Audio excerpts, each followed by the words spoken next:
Tennessee loses to Florida to start off conference play in the Swamp, 29-16. Start off well for Tennessee. Florida gets the ball first, drives down the field. You force 3 and out, force a field goal, block the field goal, and then you turn around immediately on offense and go down and score. And they look good on offense. And at this point in the game, I know for me and probably a lot of y'all, you think, okay, Tennessee has finally gotten off to a fast start. This is what we needed. Let's build on it. Get into a rhythm and flip over to defense right after the touchdown.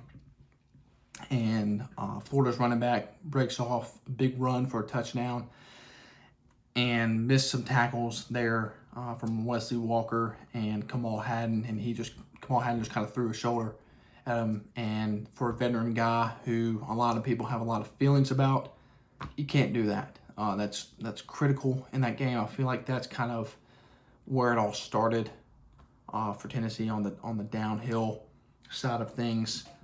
And from a veteran guy like Kamal, who a lot of people aren't a fan of to begin with, definitely did not help him or the team right there by just not wrapping up.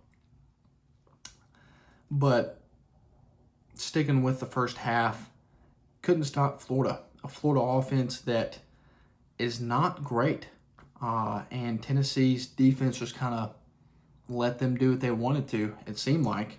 A lot of just poor tackling and could not get off the field on third down. It's just crucial spots for Tennessee. On 3rd and 12, you allow a sideline tiptoe grab to keep going for Florida. I mean, 2 14-play drives to start off the game for Florida, chewing a lot of clock. And you could tell that's what Florida wanted to do. Chew a lot of clock, keep the defense on the field, keep the offense off the field. And they were successful in that. But for Tennessee, couldn't establish the run on offense. And that, for me, was a key going into this game, was who was going to be able to run the ball better. And whoever was probably had the best chance to win the football game. And at the end of the night, that was Florida, and they won the football game. So just very disappointing for Tennessee. This is not something that, we need to be up in arms. Do we need to make a change anywhere? Heupel's the guy.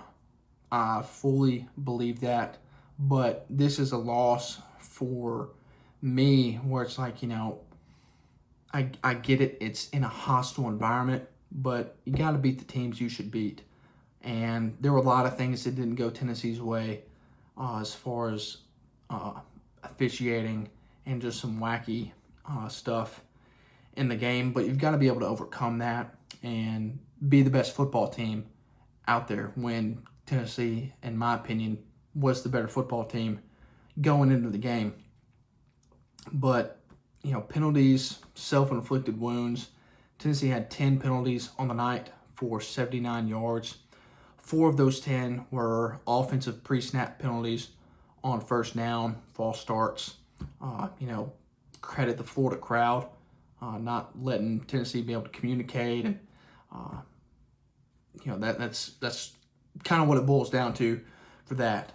Just not being super disciplined either on the offensive line for that.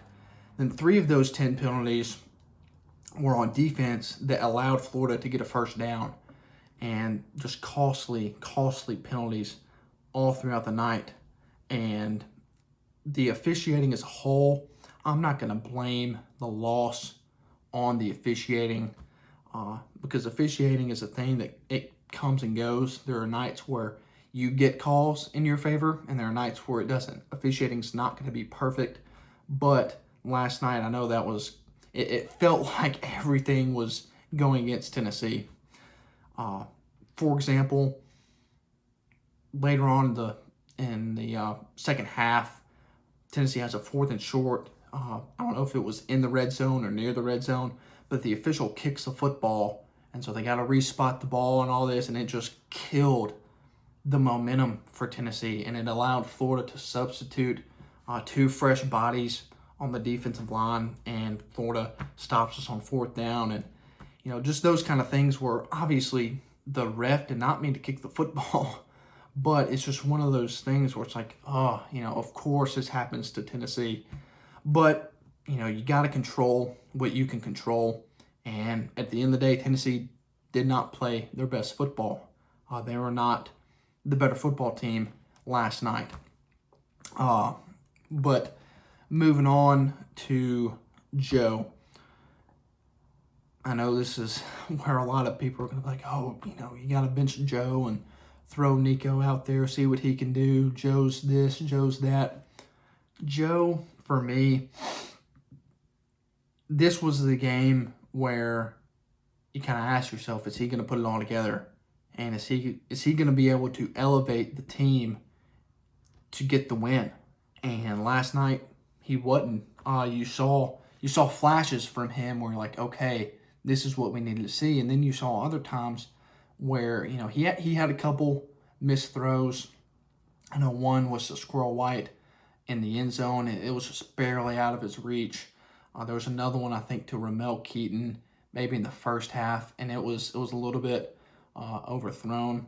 But the interception, I mean, what are you doing throwing the football there? I think he was trying to go to Squirrel White, and there was a safety and a corner from what I could see closing in on him. And Squirrel may have had a step. Squirrel's the fastest guy on the team, so, Joe kind of throws it however far he can, and Squirrel goes and get it.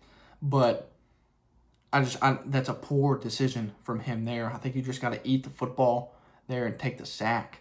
But it happened, and you've got to be able to overcome that and move on. That was a thing for Joe in the offseason where, can you put the previous play behind you, whether it's overthrow, whether, you hold the ball too long, or, in that case, throw a punt in the air essentially and let the defense get the turnover.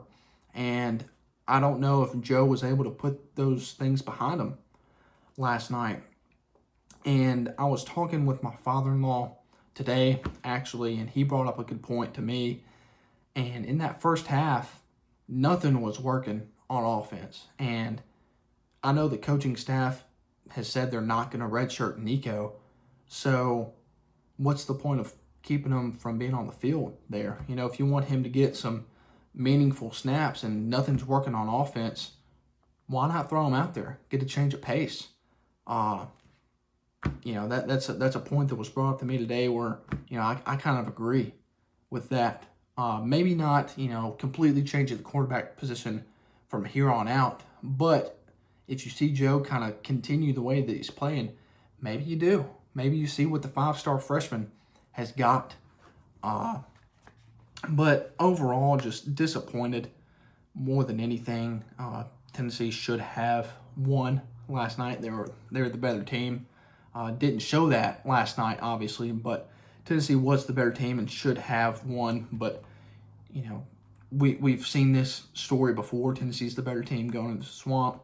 Things happen. They don't come out with a W. And that's what happened last night. But, you got to move on. Got to reset and be better in all phases of the game. But Tennessee has UTSA next Saturday. Hopefully a good reset game there. You hope that Tennessee can get up big and early, and you can see a lot of Nico in that game next week and see what he's got. Because that may end up being something that happens in the middle of the season if Joe can't put it together. But this is, kind of just what I think of the game. Got to reset and just execute. Do your job and, whether that's, be more disciplined for penalties, wrapping up and tackling, or making better decisions for Joe. Control what you can control. And we'll just see where it goes. Hopefully Tennessee gets the job done next week against UTSA. But just wanted to share my thoughts. I apologize for not getting the video out last week. I dealt with some COVID, and it had gotten to the point where, do I really want to make a video on that game last week? And so I just thought, we'll see what the Florida game looks like, and I'll make a video then. But just wanted to get my thoughts out there again for y'all. But I'll try to be more consistent with the videos. I may make one in the middle of the week, depending upon if there's any kind of news or anything like that, or if I have any other thoughts about anything. But if you like what you see, please like and subscribe. Leave a comment if you agree with anything I say or disagree. Let me know what you think. I'd love to talk with y'all and see kind of, where y'all stand. Because maybe there's stuff that I didn't bring up in this video that, I would agree with y'all with. But this is just my initial, you get to sleep on it, kind of what I thought about the game. But we will see the Vols in action next Saturday. God bless, and go Vols.